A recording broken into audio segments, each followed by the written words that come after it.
Hello! Today I'll show you how to upload videos from video hosting platforms to your lesson.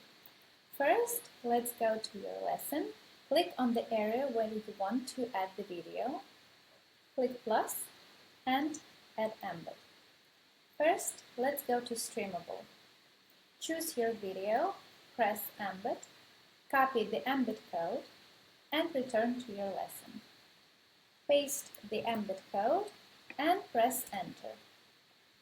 The video is now added to your lesson. Next, let's use Vimeo. Select your video, click the share button and copy the embed code. Go back to your lesson and add the function add embed. Paste the code and press enter. Done.